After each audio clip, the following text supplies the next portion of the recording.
ನನ್ನ ಸೈಡಿಗೆ ತಿರ್ಕೊ ತಗೋ ನೋಡು ಸರ್ ಏನು ಕೊಡ್ತಿದ್ದಾರೆ ನೋಡಿ ತಗೋ ಥ್ಯಾಂಕ್ ಯು ಹೇಳು.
ತೆಗಿತಾ ಇದೆಯಾ ಫೋಟೋ ತೆಗಿತಾ ಇದೆಯಾ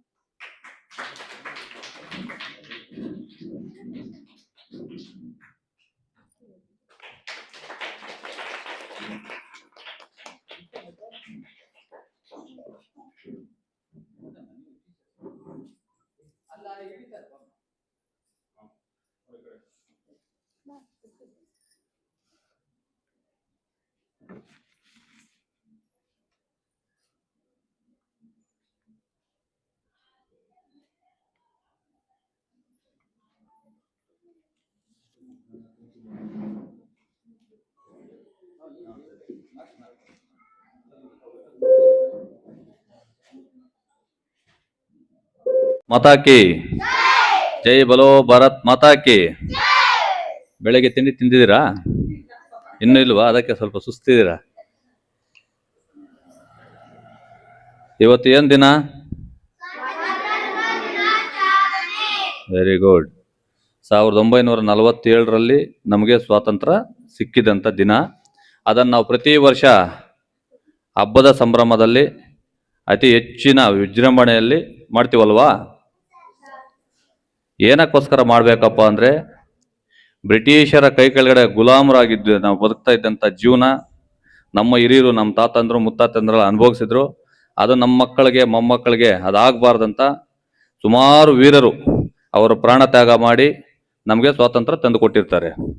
ಅದರಲ್ಲಿ ಪ್ರಮುಖರಾಗಿ ಮಹಾತ್ಮ ಗಾಂಧೀಜಿಯವರಾಗ್ಬೋದು, ಡಾಕ್ಟರ್ ಸುಭಾಷ್ ಚಂದ್ರ ಬೋಸ್ ಅವರಾಗ್ಬೋದು, ಕಿತ್ತೂರು ರಾಣಿ ಚೆನ್ನಮ್ಮ ಆಗ್ಬೋದು, ಸಂಗೊಳ್ಳಿ ರಾಯಣ್ಣ ಆಗ್ಬೋದು, ನಮ್ಮ ಭಗತ್ ಸಿಂಗ್ ಆಗ್ಬೋದು, ಡಾಕ್ಟರ್ ಬಾಬಾ ಸಾಹೇಬ್ ಅಂಬೇಡ್ಕರ್ ಅವರಾಗ್ಬೋದು. ಲಕ್ಷಾಂತರ ಜನ ಪ್ರಾಣ ತ್ಯಾಗ ಆದರೆ ಮಾತ್ರ ನಮಗೆ ಸ್ವಾತಂತ್ರ್ಯ ಸಿಕ್ಕಿರುತ್ತೆ. ಇವತ್ತಿನ್ನೂ ಒಂದು ವಿಶೇಷ, ಮೇಡಮ್ ನಿಮ್ಗೆ ತಿಳಿಸಿದಾರೋ ಇಲ್ಲೋ, 1798 ಆಗಸ್ಟ್ 15ರಂದು ಕ್ರಾಂತಿ ವೀರ ಸಂಗೊಳ್ಳಿ ರಾಯಣ್ಣವರು ಹುಟ್ಟಿದಂಥ ದಿನ ಇವತ್ತು. ಮತ್ತೆ ಅವರು ಪ್ರಾಣ ತ್ಯಾಗ ಮಾಡಿದಂಥ ದಿನ 1831 ಗಣರಾಜ್ಯೋತ್ಸವ ದಿನ ಜನವರಿ 26ರಂದು ಅವರು ಪ್ರಾಣ ತ್ಯಾಗ ಮಾಡಿರ್ತಾರೆ. ಅಂತ ವೀರರೆಲ್ಲ ಪ್ರಾಣ ತ್ಯಾಗ ಮಾಡಿದ ಮೇಲೆ ನಮಗೆ ಸ್ವಾತಂತ್ರ್ಯ ಸಿಕ್ಕಿರುತ್ತೆ. ಪುಟಾಣಿ ಮಕ್ಕಳೇ, ಅರ್ಥ ಆಗತ್ತಾ? ಏನು ಜಮ್ಮನಹಳ್ಳಿ ಗ್ರಾಮಕ್ಕೂ ನಮಗೂ ಹೆಂಗಪ್ಪ ಅಂದ್ರೆ 2002ರಲ್ಲಿ ಕೊತ್ತೂರು ಮಂಜಣ್ಣ ಅವ್ರ ಜೊತೆ 2003-4 ಅಂದ್ಕೊಳ್ತೀವಿ ಮೋಸ್ಟ್ಲಿ ಜಮ್ಮನಹಳ್ಳಿ ಕೃಷ್ಣಣ್ಣ ಅವ್ರ ಮನೆಗೆ ಬಂದಿರ್ತೀವಿ ಮೇಡಮ್ ನಾವು. ಅವತ್ತು ಪರಿಚಯ, ಇದುವರೆಗೂ ಸ್ವಂತ ತಮ್ಮನ ಥರ. ನಾನು ಎಲ್ಲಾದ್ರೂ ಸ್ವಲ್ಪ ಇಡುತ್ತಾ ಇದ್ರೆ ಸಂಗೊಳ್ಳಿ ನೀನು ಮಾಡ್ತಾ ಇರೋದು ಸರಿ ಇಲ್ಲ, ಇದು ಹಿಂಗಿರ್ಬೇಕು. ನಮ್ಮನ್ನ ಕೆಲವರೆಲ್ಲ ಟೀಕೆ ಟಿಪ್ಪಣಿ ಮಾಡಿದಾಗ ಬೇಡ ಬಿಡೋಣ, ಈ ಪತ್ರಿಕೆನೂ ಬೇಡ, ಯಾವುದು ಬೇಡ, ನಿನ್ಗೆ ಗೊತ್ತಿಲ್ಲ, ನೀನು ಇರ್ಬೇಕು ನನ್ನ ಜೊತೆ ಅಂತ. ಸ್ವಂತ ಅಣ್ಣನಿಗಿಂತೂ ಹೆಚ್ಚಾಗಿ ನಾನೆಲ್ಲೇ ಸ್ವಲ್ಪ ಇಡಿದ್ರು ಹಿಂಗಲ್ಲ ಹಿಂಗೆ ಅಂತ ಹೇಳ್ಕೊಂಡು ಜೊತೆಯಲ್ಲಿ ಇಟ್ಕೊಂಡು ಬರ್ತಾ ಇರ್ತಾರೆ. ನಾನು ಬೇರೆ ದೇವಸ್ಥಾನಕ್ಕೆ ಎಲ್ಲೂ ಕೊಡಲ್ಲ. ಜೆ.ಕೆ. ಅಣ್ಣ ಹಿಂಗೆ ಮಾಡ್ಬೇಕಂತ ನಾವು ಮಾಡ್ತೀವಿ. ಕೆಲವೊಂದು ಜಾಗದಲ್ಲಿ ನಂದೇ ಆದಂಥ ಕೆಲವೊಂದು ಫ್ರೆಂಡ್ ಸರ್ಕಲ್ ಎಲ್ಲ ಊರುಗಳಿದ್ದಾವೆ, ನಾನು ಪತ್ರಿಕೆಗಳು ಕೂಡ ಹಾಕ್ಸ್ಕೊಂಡಿಲ್ಲ. ಅವ್ರು ಇಂಥವ್ರಿಗೆ ಮನೆ ಬಿದ್ದೋಗ್ತಾ ಇದೆ, ವೆಂಕಟೇಶ್ ನಿನ್ನ ಕೈಯಲ್ಲಿ ಏನಾದರೂ ಮಾಡಬೇಕು ಅಂದರೆ ನಮ್ಮ ದೊಡ್ಡವ್ರು ಹೇಳಿರೋದು, ಈ ಕೈಯಲ್ಲಿ ಮಾಡಿದಂಥ ದಾನ ಈ ಕೈಗೆ ಗೊತ್ತಾಗಬಾರ್ದು ಅಂತ. ನಾವೇನೋ ರಾಜಕೀಯಕ್ಕೆ ಬರಬೇಕು ಬೆಳಿಬೇಕಂದ್ರೆ ಎಲ್ಲನೂ ಮಾಡ್ಕೋಬೇಕು. ನಮ್ಗೆ ಆ ಥರ ಇಂಟ್ರೆಸ್ಟು ಇಲ್ಲ. ಹಂಗಾಗಿ ಸುಮಾರು ಏನು ನಾನೇನು ಮನೆಗಳೇ ಕಟ್ಕೊಟ್ಟಿಲ್ಲ, ಏನೋ ನನ್ನ ಕೈಯಲ್ಲಿ ಆದಷ್ಟು ಅಲ್ಲಿ ಸೇವೆ. ಒಂದು 50 ಮೂಟೆ ಸಿಮೆಂಟು, 100 ಮೂಟೆ ಸಿಮೆಂಟು. ಕೆಲವರೆಲ್ಲ ಮೊನ್ನೆ ಯಾವುದೋ ಒಂದು ಗ್ರಾಮಕ್ಕೆ ಹೋಗಿದ್ವಿ, ಅಲ್ಲಿ 3 ಮಕ್ಕಳಿದಾರಪ್ಪ.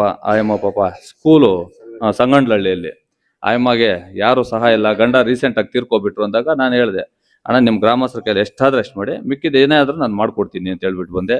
ಆ ರೀತಿ ಭಗವಂತ ನಾವೆಲ್ಲ ಕಷ್ಟಗಳಿಂದ ಬೆಳ್ಕೊಂಡು ಬಂದಿದ್ದೀವಿ. ನಾವು ಸರ್ಕಾರಿ ಶಾಲೆಗಳಲ್ಲಿ ನಿಜವಾಗ್ಲೂ ಹೇಳ್ಬೇಕಂದ್ರೆ ನಮ್ಗೆ ಬ್ಯಾಗ್ ಇರಲಿಲ್ಲ. ಬ್ಯಾಗ್ ಇಲ್ದಿರ ಇದ್ದಾಗ ಅದಕ್ಕೆ ಯಾವುದೋ ಒಂದು ಸಣ್ಣ ಬ್ಯಾಗ್ ತಂದು ಕೊಟ್ಟು ಅದು ಈ ಕಡೆ ಹಿಂಗೆ ತಗಲಾಕೊಳ್ಳುವಂಥ ಬ್ಯಾಗು, ಅದಕ್ಕೂ ಜಿಪ್ಪುಗಳಿರ್ತಾ ಇಲ್ಲ, ಅದಕ್ಕೆ ಪಿನ್ಗಳು ಹಾಕೊಂಡು ಹೋಗ್ತಾ ಇದ್ವಿ. ಅದೆಲ್ಲ ನಾವು ನೋಡಿದ್ವಿ. ನಮ್ಮ ಜನ್ರೇಷನ್ ನಾನು ಬಹಳ ಖುಷಿ ಪಡೋದೇನಪ್ಪ ಅಂದರೆ 1980ರಿಂದ 90ರವರೆಗೂ ಏನು ಹುಟ್ಟಿದೀವಿ ನಾವು ಅದೃಷ್ಟವಂತರು. ಈ ಕಲಿಯುಗದಲ್ಲೇ ನಾವು ಅದೃಷ್ಟವಂತರು. ಯಾಕಪ್ಪ ಅಂದ್ರೆ ನಾವು ಆ ಕಡೆ ಬಡತನ, ಕಡುಬಡತನ, ನೆಲದಲ್ಲಿ ತಿಂದಿರೋದು, ಕಥೆಯಲ್ಲಿ ಗುಮಿಗಳಿದ್ವು. ಅದ್ರಲ್ಲಿ ನಾನು ಊಟ ಮಾಡಿದ್ವಿ ಮೇಡಮ್. ಈ ಕಡೆ ಒಂದು ಸ್ವಲ್ಪ ಇಟ್ಟಿಕ್ಕೋದು, ಈ ಕಡೆ ಇಟ್ಟಿಕ್ಕೋದು, ಸೆಂಟ್ರಲ್ಲಿ ಸಾಂಬಾರು ಹಾಕೊಂಡು ಊಟ ಮಾಡಿರುವಂಥ ದಿನಗಳು, ನಾವು ಕೂಲಿ ಮಾಡೋ ದಿನಗಳೆಲ್ಲ ನಾವು ನೋಡಿದ್ದೀವಿ. ಮತ್ತೆ ಈಗ ಇಂಟರ್ನೆಟ್ ಜನ್ರೇಷನ್ನು, ಐಫೋನಿಂದ ಹಿಡಿದು ಸ್ಮಾರ್ಟ್ ಫೋನ್ಗಳಲ್ಲಿ ಯಾವ ರೀತಿ ಬದುಕಬೇಕು ಅನ್ನೋದು ನಾವು ನೋಡ್ತಾ ಇದ್ವಿ. ಅದೇ 1960-70 ಒಳಗಡೆ ಹುಟ್ಟಿರೋರು ಈ ಜನ್ರೇಷನಲ್ಲಿ ಅವ್ರ ಕೈಲಿ ಎಂಜಾಯ್ ಮಾಡೋಕ್ಕಾಗ್ತಾ ಇಲ್ಲ. ನಾವು ಅದೂ ಎಂಜಾಯ್ ಮಾಡಿದ್ವಿ, ಅದೂ ಕಷ್ಟಪಟ್ಟಿದ್ದೀವಿ. ಇವಾಗ ಒಳ್ಳೆ ಐಫೈ ಲೈಫು ಎಂಜಾಯ್ ಮಾಡ್ತಾ ಇದೀವಿ ಅಂದ್ರೆ ನಾವು ಅದೃಷ್ಟವಂತರು. 1980-90 ಮಧ್ಯದಲ್ಲಿ ಏನು ಹುಟ್ಟಿದೀವಿ ನಾವು ಬಹಳ ಅದೃಷ್ಟವಂತರು ಅಂತ ಹೇಳಕ್ಕೆ ಇಷ್ಟಪಡ್ತೀನಿ. ಏನು ಜಮ್ಮನಹಳ್ಳಿ ಕೃಷ್ಣಣ್ಣ ಹೇಳಿದ್ರು, ವೆಂಕಟೇಶ್ ಆಗಸ್ಟ್ 15ಗೆ ಬ್ಯಾಗು ಮತ್ತು ವಾಟರ್ ಬಾಟ್ಲ್ ಕೊಡೋಣ ಅಂದರು. ಅಣ್ಣ ಖಂಡಿತ ಬರ್ತೀನಿ ಅಂತ ಹೇಳಿದ್ರೆ ಇವತ್ತು ನಮ್ಮ ಸ್ವಗ್ರಾಮ ಆದಂಥ ಚೆನ್ನಾಪುರದಲ್ಲಿ ಕೊಟ್ಕೊಂಡು ಸ್ಟೇಟ್ ಇಲ್ಲಿಗೆ ಬಂದ್ವಿ. ಪುಟಾಣಿ ಮಕ್ಕಳು ನೋಡಿದ್ರೆ ನಮಗೂ ಖುಷಿ ಆಯಿತು. ನಾನು ಇಷ್ಟೇ ಹೇಳಕ್ಕೆ ಬಯಸ್ತೀನಿ ಮೇಡಮ್, ಸರ್ಕಾರಿ ಶಾಲೆಗಳು ಉಳಿಬೇಕು. ಅದರಲ್ಲೂ ಜಮ್ಮನಹಳ್ಳಿಯಲ್ಲಿ ಹೆಂಗಂದ್ರೆ ಬೆಳಗ್ಗೆ 6 ಗಂಟೆಗೆ ಹೋಗ್ತಾರೆ ಮೇಡಮ್. ಕಷ್ಟಪಡುವಂಥವ್ರು ಇರೋವಂಥದ್ದು, ಆ ಬಡವ್ರು ಇರೋವಂಥ ಊರು. ನಾನು ಕೃಷ್ಣಣ್ಣ ಮೆಂಬರ್ ಆಗಿರೋದು ಈ ಊರಿಗೆ ಪುಣ್ಯ ಅಂತ ಹೇಳಕ್ಕೆ ಇಷ್ಟಪಡ್ತೀನಿ. ಸೀನಣ್ಣ ಆಗ್ಬೋದು, ಇವರೆಲ್ಲ ಕೈ ಜೋಡಿಸಿ ಪ್ರತಿ ರಸ್ತೆನೂ ನೋಡಿ ಸಿಮೆಂಟ್ ರಸ್ತೆಗಳು ಮಾಡಿದ್ದಾರೆ. ಅದಕ್ಕೆ ಗ್ರಾಮಸ್ಥರು ಸ್ಪಂದಿಸ್ತಾರೆ. ಮನೆಗಳು ಬಹಳ ನೀಟಾಗಿ ಕಟ್ಕೊಂಡಿದ್ದಾರೆ. ನಾವು ಬರ್ತೀವಲ್ಲ ನೋಡ್ತೀವಿ, ಆ ಬೀದಿಗೆ ಬಂದ್ರೆ ಹಿಂಗಾಗಿ ಹೋಗುತ್ತೆ. ಹೌದು ಮೇಡಮ್. ಇನ್ನೊಂದು ಕೆಲವೊಂದು ಊರುಗಳಲ್ಲಿ ಹೋದ್ರೆ ಒಂಥರ ನೆಗೆಟಿವ್, ಒಳಗಡೆ ಹೋಗಕ್ಕೆ ಒಂಥರ ಏನೋ ಪಾಡು ಬಿದ್ದಂಗೆ.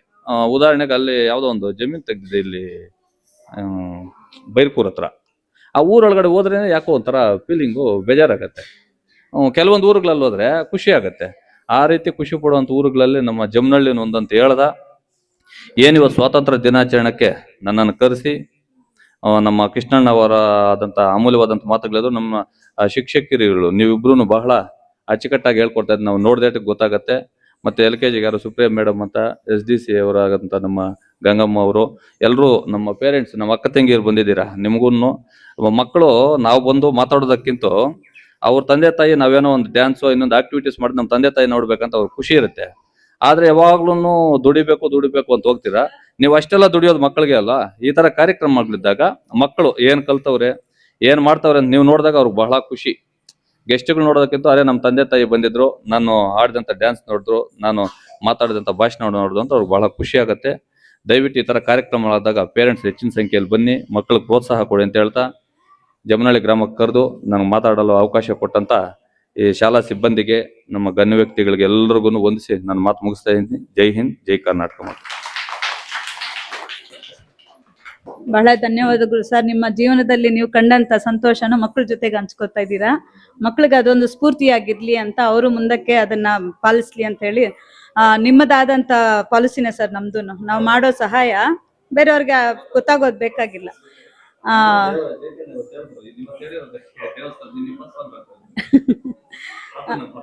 ನಾವಿಲ್ಲೇನ್ ಮಾಡ್ತೀರಿ ಅಂದ್ರೆ ನಮ್ಮ ಮನೆಗಳಲ್ಲಿ ಎಲ್ರಿಗೂ ಶುಭಾಶಯಗಳು. ಇವತ್ತು ಸ್ವಾತಂತ್ರ್ಯ ದಿನಾಚರಣೆ ಅಂಗವಾಗಿ ಸಮಾಜ ಸೇವಕರು, ದಾನಿಗಳು, ಪತ್ರಕರ್ತರಾದಂಥ ಸಂಗೊಳ್ಳಿ ವೆಂಕಟೇಶ್ ಅವರು ಇವತ್ತು ಈ ಕಾರ್ಯಕ್ರಮಕ್ಕೆ ಆಗಮಿಸಿದ್ದಾರೆ. ಅವರಿಗೆ ಗ್ರಾಮಸ್ಥರ ಪರವಾಗಿ ಸ್ವಾಗತವನ್ನು ಕೊಡ್ತಾ ಇದ್ದೀನಿ. ಮತ್ತು ಅದೇ ರೀತಿಯಾಗಿ ಇದೇ ಗ್ರಾಮದ ಜಮನಹಳ್ಳಿ ಗ್ರಾಮದ ವೆಂಕಟೇಶ್ ಉಪನ್ಯಾಸಕರು ಅವರು ಕೂಡ ಬಂದಿದ್ದಾರೆ. ಅವರು ಕೂಡ ಸ್ವಾಗತವನ್ನು ಕೊಡ್ತಾ ಇದ್ವಿ.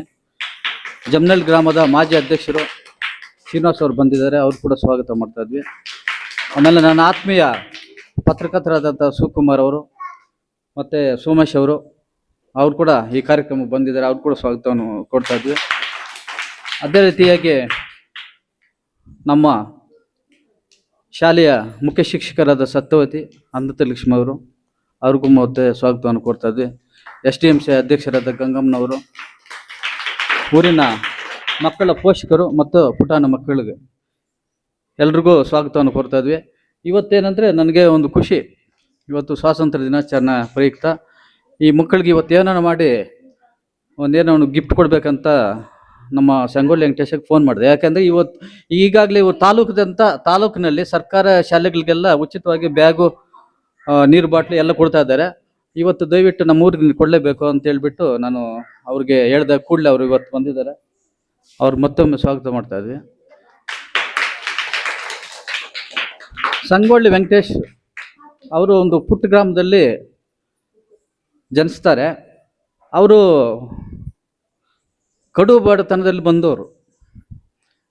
ಬಂದು ಹಿಂಗೆ ಅವರು ಪತ್ರಕರ್ತರ ಒಂದು ಇದರಲ್ಲಿ ಸೇವೆ ಮಾಡಿಕೊಂಡು ಆಮೇಲೆ ಒಂದು ಬಿಸ್ನೆಸ್ಗೆ ಹೋಗ್ತಾರೆ. ಒಂದು ಬಿಸ್ನೆಸ್ ಮಾಡುವ ಸಂದರ್ಭದಲ್ಲಿ ದೇವರು ಒಳ್ಳೇದು ಮಾಡ್ತಾರೆ. ಆ ದುಡಿಮೆಯಲ್ಲಿ ಅವ್ರು ಮಾಡ್ತಕ್ಕಂಥ ದುಡಿಮೆದಲ್ಲಿ ನನಗೆ ಗೊತ್ತಿರೋ ನನಗೆ ಒಂದು 50% ಇವತ್ತು ದಾನ ಧರ್ಮ ಮಾಡ್ತಾ ಇದ್ದಾರೆ. ಯಾಕಂದರೆ ಅವ್ರಿಗೂ ಬಡತನ ಏನಂತ ಗೊತ್ತು.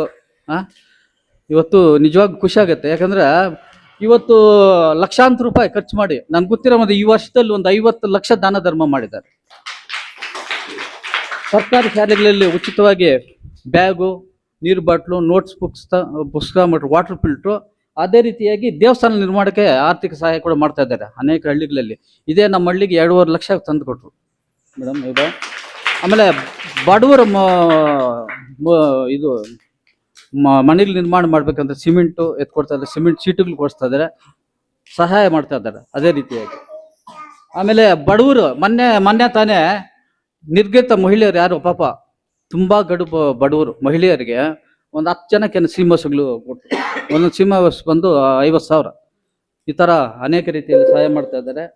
ಆಮೇಲೆ ದೇವಸ್ಥಾನ ಕಾರ್ಯಕ್ರಮದಲ್ಲಿ ಅನುದಾನ ಬೇಕಂದ್ರೆ ಕೂಡಲೇ ಅವರು ಎಷ್ಟು ಜನನಾಗಲಿ ಬಿಡಿ ಅನ್ನದಾನ ಸೇವೆ ಮಾಡ್ತಾ ಇದ್ದಾರೆ.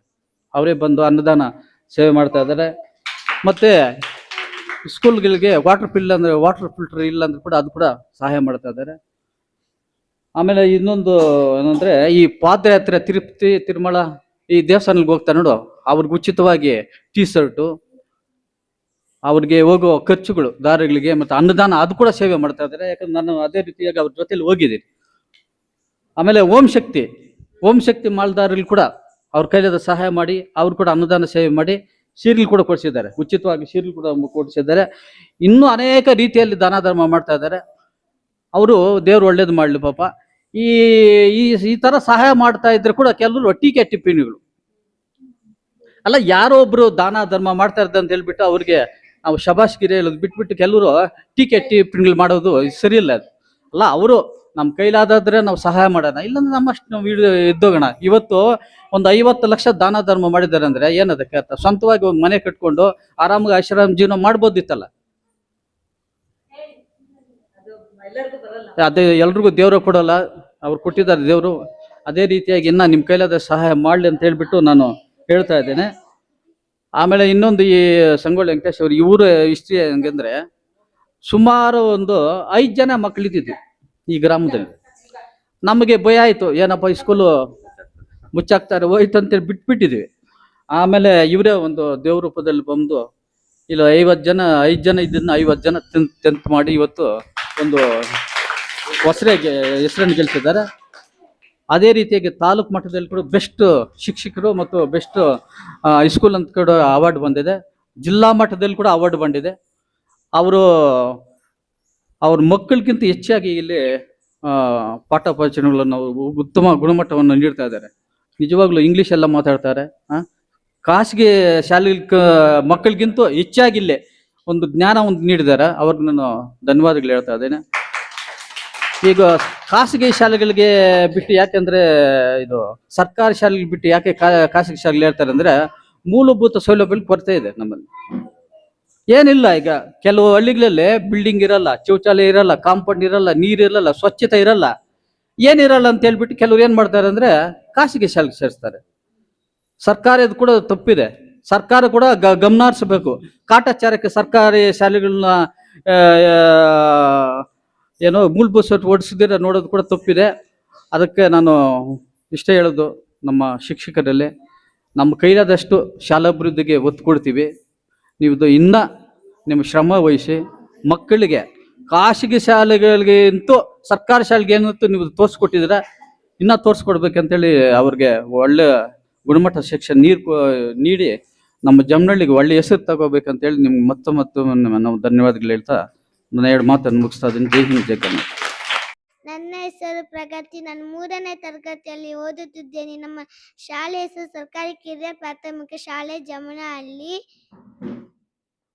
ಕೃಷ್ಣಣ್ಣ ಮತ್ತು ವೆಂಕಟೇಶಣ್ಣ, ಸಂಗೊಳ್ಳಿ ವೆಂಕಟೇಶಣ್ಣ ಹಾಗೂ ನಮ್ಮ ಶಾಲೆಗೆ ಬಂದಿದ್ದಕ್ಕೆ ನನಗೆ ತುಂಬಾ ಗರ್ವ ಆಗಿದೆ. ಈ ಶಾಲೆಗೆ ಬಂದಿದ್ದಕ್ಕೆ ಸಂತೋಷ. ಏನ್ ಕೊಡ್ತಿದ್ದಾರೆ ನಿಮ್ಗೆ ಸರ್? ಏನ್ ಕೊಡ್ತಿದ್ದಾರೆ ನಿಮ್ಗೆ? ನಮಗೆ ಬ್ಯಾಗು ಮತ್ತೆ ನಮಗೆ ಬಾಟಲನ್ನು ನೀಡುತ್ತಿದ್ದಾರೆ. ಇಂದ ಸಾರಿಗೆ ನಾವು ಧನ್ಯವಾದಗಳು. ಇಷ್ಟೆಲ್ಲ ಅವಕಾಶ ಕೊಟ್ಟ ನಿಮ್ಮೆಲ್ಲರಿಗೂ ಧನ್ಯವಾದಗಳು. 47 ಜ್ಞಾಪಟ್ಕೊಳ್ಳಿ. ಪ್ರತಿಯೊಂದೂ ಇಂಥವು ಚೆನ್ನಾಗಿ ಜ್ಞಾಪಟ್ಕೋಬೇಕು. ಆಗಸ್ಟ್ 15, 1947 ನಮ್ಮ ಸ್ವಾತಂತ್ರ್ಯ ದಿನಾಚರಣೆ, ಸ್ವಾತಂತ್ರ್ಯ ಬಂದಿದ್ದು ಗೊತ್ತಾಯ್ತಲ್ಲ. ಹಾಗೆ ಪ್ರತಿಯೊಂದೂ ಇಸ್ವಿಗಳು ಚೆನ್ನಾಗಿ ಜ್ಞಾಪಟ್ಕೋಬೇಕು ನಮಗೆ. ಅದೇ ರೀತಿ ಗಣರಾಜ್ಯೋತ್ಸವ ಯಾವಾಗ ಆಚರಣೆ ಮಾಡ್ತೀವಿ ನಾವು? ಗಣರಾಜ್ಯೋತ್ಸವ ಯಾವಾಗ ಆಚರಣೆ ಮಾಡ್ತೀವಿ ಹೇಳ್ಬೇಕು ಮಕ್ಕಳು. 1ರಿಂದ 5ನೇ ಕ್ಲಾಸ್ವರೆಗೆ ಇದ್ದೀರಲ್ಲ, ಎಷ್ಟು ಜನ ಇದ್ದೀರ 5ನೇ ಕ್ಲಾಸ್ ಅವರು? 5ನೇ ಕ್ಲಾಸ್ ಮಕ್ಕಳು. ಗಣರಾಜ್ಯೋತ್ಸವ ಜನವರಿ 26, 1950 ಜನವರಿ 26 ಇಸ್ವಿ ಜ್ಞಾಪಟ್ಕೊಡ್ರವೆಲ್ಲ ಗೊತ್ತಾಯ್ತಲ್ಲ. ಇವತ್ತು ನಮ್ಗೆ ಸ್ವಾತಂತ್ರ್ಯ ಬಂದಿನ, ಆವತ್ತು ನಮ್ಮ ಸಂವಿಧಾನ ಜಾರಿಗೆ ಬಂದಿನ ಜನವರಿ 26, 1950. ಕೆಲವೊಂದು ಮುಖ್ಯ ವಿಷಯಗಳನ್ನ ನಾವು ದಿನಗಳನ್ನ ಜ್ಞಾಪಕ ಬಿಡಬೇಕು. ಎಲ್ಲರೂ ಕೂಡ ನಾವು ಶುಭಾಶಯಗಳನ್ನ ತಿಳಿಸ್ತಾ, ಈ ದಿನ ಈ ಒಂದು ಸರ್ಕಾರಿ ಪ್ರಾಥಮಿಕ ಶಾಲೆ ಜಮನಹಳ್ಳಿ, ಈ ಒಂದು ಶಾಲೆಗೆ ಒಂದು ಉಚಿತವಾಗಿ ಶಾಲಾ ಬ್ಯಾಗ್ಗಳನ್ನು ಮತ್ತು ಕುಡಿಯುವ ನೀರಿನ ಬಾಟಲನ್ನು ನೀಡೋದಕ್ಕೆ ಬಂದಿರತಕ್ಕಂಥ ನಮ್ಮ ಸಂಗೊಳ್ಳಿ ವೆಂಕಟೇಶ್ ಅವರೇ, ಹಾಗೂ ನಮ್ಮ ಊರಿನ ನಮ್ಮ ಆತ್ಮೀಯರಾಗ್ತಕ್ಕಂಥ ಜೊತೆಗೆ ಜಮನಹಳ್ಳಿ ದೇವರಸಮುದ್ರ ಪಂಚಾಯತಿಯ ಉಪಾಧ್ಯಕ್ಷರು ಆಗಿರ್ತಕ್ಕಂಥ JK ಜಮನಹಳ್ಳಿ ಕೃಷ್ಣರವರೇ, ಹಾಗೂ ನಮ್ಮ ದೇವರಸಮುದ್ರ ಪಂಚಾಯತಿಯ ಅಧ್ಯಕ್ಷರಾಗಿರ್ತಕ್ಕಂಥ ಶ್ರೀನಿವಾಸರವರೇ, ಹಾಗೂ ಈ ಶಾಲೆಯ ಮುಖ್ಯೋಪಾಧ್ಯಾಯರೇ, ಶಿಕ್ಷಕರೇ, ಹಾಗೂ ಈಗೊಂದು ಆಗಮಿಸಿರ್ತಕ್ಕಂಥ ಎಲ್ಲ ಜಮನಹಳ್ಳಿಯ ನನ್ನ ಆತ್ಮೀಯ ಗ್ರಾಮಸ್ಥರೇ, ಜೊತೆಗೆ ನನ್ನ ಮಾಧ್ಯಮ ಮಿತ್ರಗಳೇ, ಬಹಳ ಮುಖ್ಯವಾಗಿ ನನ್ನ ಮುದ್ದಿನ ಪುಟಾಣಿಗಳೇ, ನಿಮ್ಮೆಲ್ಲರೂ ಕೂಡ ಶುಭಾಶಯಗಳನ್ನು ತಿಳಿಸ್ತಾ, ನಿಮಗೆ ಸ್ವಾತಂತ್ರ್ಯ ದಿನೋತ್ಸವದ ಬಗ್ಗೆ ಹೆಚ್ಚಿಗೆ ಹೇಳೋಕ್ಕಾಗಲ್ಲ, ಯಾಕಂದ್ರೆ ಇನ್ನೂ ವಯಸ್ಸಿದೆ, ಕೇಳಿಬೇಕಾಗ್ತಾ ಇದು. ಆದರೂ ತಿಳ್ಕೊಂಡಿರಿ, ಮಹಾತ್ಮ ಗಾಂಧೀಜಿ ಬಹಳಷ್ಟು ಶ್ರಮಪಟ್ಟು ಈ ಒಂದು ಸ್ವಾತಂತ್ರ್ಯವನ್ನು ತಂದುಕೊಟ್ರು. ಅದಕ್ಕೆ ಮೊದಲು ನಮ್ಮನ್ನು ಆಳ್ತಾ ಇರ್ತಕ್ಕಂಥವ್ರು ಬ್ರಿಟಿಷರು. ಒಂದು ವೇಳೆ ಭಾರತಕ್ಕೆ ಬ್ರಿಟಿಷರ ಆಗಮನ ಆಗದಿದ್ರೆ ಇಂಥ ಒಂದು ಭಾರತವನ್ನು ಕಟ್ಟಕ್ಕೆ ಸಾಧ್ಯವಾಗ್ತಾ ಇಲ್ವೋ ಏನೋ ಗೊತ್ತಿಲ್ಲ. ಯಾಕಂದ್ರೆ ಮೊದಲು ನಮ್ಮನ್ನ ರಾಜರು ಆಳ್ವಿಕೆ ಮಾಡ್ತಾ ಇದ್ರು. ರಾಜರು ಆಳ್ವಿಕೆ ಮಾಡ್ತಾ ಸಂದರ್ಭದಲ್ಲಿ ನಮ್ಮಲ್ಲಿ ಯಾವುದೇ ರೀತಿಯ ಒಗ್ಗಟ್ಟಿರ್ಲಿಲ್ಲ. ಅನೇಕ ಸಂಸ್ಥಾನದ ರಾಜ್ಯರು ಚಕ್ರವರ್ತಿಗಳು ನಮ್ಮನ್ನು ಆಳ್ವಿಕೆ ಮಾಡ್ತಾ ಇದ್ರು. ದೇಶ ಅನೇಕ ಪ್ರಾಂತ್ಯಗಳಾಗಿ ಸಾಮಂತ ರಾಜ್ಯಗಳಾಗಿ ಬೇಕಾದಷ್ಟು ವಿಭಜನೆ ಆಗೋಗಿತ್ತು. ಆದ್ರೆ ಬ್ರಿಟಿಷರು ಬಂದ ಮೇಲೆ ಏಕರೂಪದ ಆಡಳಿತ ತಂದ್ರು, ಏಕರೂಪದ ಕಾನೂನು ತಂದ್ರು, ಏಕರೂಪದ ಶಿಕ್ಷಣ ತಂದ್ರು. ಅಲ್ಲಿ ನಮಗೆ ಒಗ್ಗಟ್ಟು ಬೆಳೆದು ಬಂತು. ನಾವೆಲ್ಲ ಒಂದು, ನಮ್ಗೊಂದು ರಾಷ್ಟ್ರ ಇದೆ, ನಾವೊಂದು ದೇಶ ಕಟ್ಟಬೇಕು ಎಂಬತಕ್ಕಂಥ ಕಲ್ಪನೆ ಆವಾಗಲೇ ಬಂದಿದ್ದು. ಅಲ್ಲಿವರೆಗೂ ನಮ್ಗೆ ಬಂದೇ ಇಲ್ಲ. ಯಾರೋ ಆಳ್ತಾ ಇದ್ರೆ ಯಾರ್ದೋ ದೇಶ, ನಮಗೆ ದೇಶದ ಕಲ್ಪನೆ ಇಲ್ಲ, ರಾಷ್ಟ್ರದ ಕಲ್ಪನೆ ಇರಲಿಲ್ಲ. ಬ್ರಿಟಿಷರು ಬಂದು ಏಕರೂಪದ ಕಾನೂನು, ಏಕರೂಪದ ಆಡಳಿತ ವ್ಯವಸ್ಥೆ, ಏಕರೂಪದ ಶಿಕ್ಷಣ ವ್ಯವಸ್ಥೆ ಜಾರಿಗೆ ತಂದ ಮೇಲೆನೆ ನಮಗೊಂದು ರಾಷ್ಟ್ರದ ಕಲ್ಪನೆ ಬಂದಿದ್ದು. ಮಕ್ಕಳಿಗೆ ಹೇಳಿದ್ರೆ ಅದೆಲ್ಲ ಅರ್ಥ ಆಗಲ್ಲ, ಇರ್ಲಿ ಹೇಳ್ಬೇಕಂತ ನಮ್ಗೆ ಆಸೆ. ಆದ್ಮೇಲೆನೆ ನಮ್ಮಲ್ಲಿ ಈ ಒಂದು ಒಗ್ಗಟ್ಟು, ನಾವೆಲ್ಲ ಒಂದು ಎಂಬತಕ್ಕಂಥ ಬಂದಿದ್ದು, ಒಂದು ರಾಷ್ಟ್ರದ ಕಲ್ಪನೆ ಕೂಡ ಬೆಳೆದು ಬಂದಿದ್ದು. ಆ ನಿಟ್ಟಿನಲ್ಲಿ ಅನೇಕ ಮಹಾತ್ಮರು, ಅನೇಕ ಗಣ್ಯ ವ್ಯಕ್ತಿಗಳು ತಮ್ಮ ಜೀವನವನ್ನು ಮುಡುಪಾಗಿಟ್ಟು ತ್ಯಾಗಿಗಳಾಗಿ ಈ ದೇಶಕ್ಕೆ ಸ್ವಾತಂತ್ರ್ಯ ಕೊಟ್ಟರು. ಅದರಲ್ಲಿ ಪ್ರಮುಖರಾದಂಥವರು ಬಹಳಷ್ಟು ಜನ ಇದ್ದಾರೆ. ಬಾಲ್ ಗಂಗಾಧರ್ ತಿಲಕ್, ಆಮೇಲೆ ಭಗತ್ ಸಿಂಗ್, ಇನ್ನು ಬಹಳ ಪ್ರಮುಖವಾಗಿ ಎಲ್ಲದಕ್ಕೂ ಮುಂದಾಳತ್ವವನ್ನು ನಾಯಕತ್ವ ವಹಿಸಿಕೊಂಡವರು ಮಹಾತ್ಮ ಗಾಂಧೀಜಿ. ಇಡೀ ಪ್ರಪಂಚದಲ್ಲಿಯೇ ಸತ್ಯ ಅಹಿಂಸೆಯಿಂದ, ಅಹಿಂಸಾ ಮಾರ್ಗದಲ್ಲಿ ಸ್ವಾತಂತ್ರ್ಯವನ್ನು ಪಡೆದುಕೊಂಡ ದೇಶ ಭಾರತ. ಮೊದಲಿಗೆ ಅಹಿಂಸೆಯ ಮೂಲಕ ಬೇಕಾದಷ್ಟು ದೇಶಗಳು ಸ್ವಾತಂತ್ರ್ಯ ಪಡ್ಕೊಂಡಿದ್ದೀವಿ, ಆದರೆ ಬೇಕಾದಷ್ಟು ರಕ್ತಪಾತ ಆಗಿದೆ. ಆದರೆ ಭಾರತದಲ್ಲಿ ಅಂತ ಒಂದು ರಕ್ತಪಾತ ಇಲ್ಲ. ಈ ಒಂದು ಸತ್ಯ ಮತ್ತು ಅಹಿಂಸೆಯ ಮೂಲಕ ಸ್ವಾತಂತ್ರ್ಯವನ್ನು ತಂದುಕೊಟ್ಟಂಥವ್ರು ಮಹಾತ್ಮ ಗಾಂಧೀಜಿ. ಅಂಥವ್ರನ್ನ ನಾವು ನೆನೆಸ್ಕೋಬೇಕಾಗಿದೆ.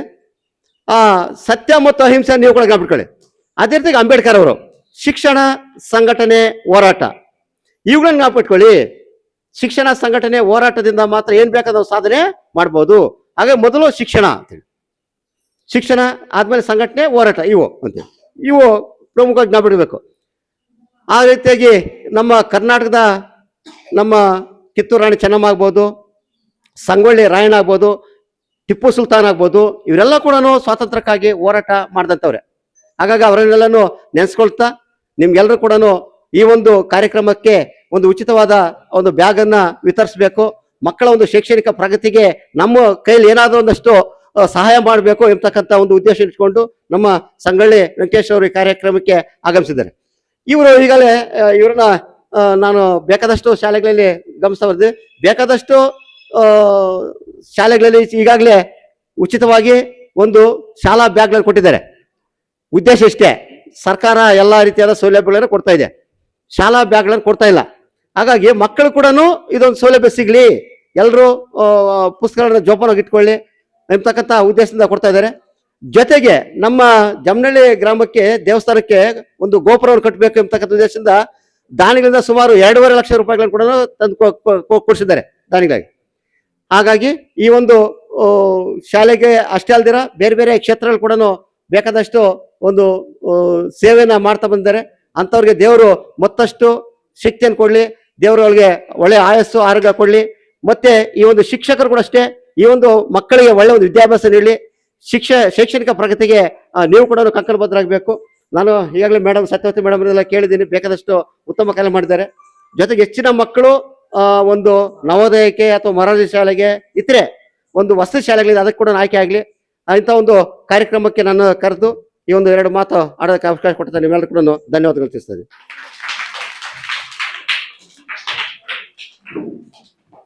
ಬಹಳ ಧನ್ಯವಾದಗಳು ಸರ್. ಈಗಾಗಲೇ ಲಾಸ್ಟ್ ಅಕಾಡೆಮಿಕ್ ಅಲ್ಲಿ 13 ಜನ ಹೋಗಿದ್ದಾರೆ ಮೊರಾರ್ಜಿ ದೇಸಾಯಿ ಶಾಲೆಗೆ, ಇಲ್ಲಿಂದ ಸೆಲೆಕ್ಟ್ ಆಗಿ 13 ಜನಕ್ಕೂ ಸೀಟ್ ಆಗಿದೆ. ತುಂಬಾ ಸಂತೋಷ. ಎಲ್ಲಿ ಒಬ್ರಿಬ್ರು ಮಿಸ್ ಆಗಿದ್ದಾರೆ, ಅವ್ರು ಮೋಸ್ಟ್ಲಿ ನೆಕ್ಸ್ಟ್ ರೌಂಡ್ ಅಲ್ಲಿ ಖಂಡಿತ ಅವ್ರಿಗೂ ಸಿಕ್ಕತ್ತೆ ಸರ್. ಮತ್ತೆ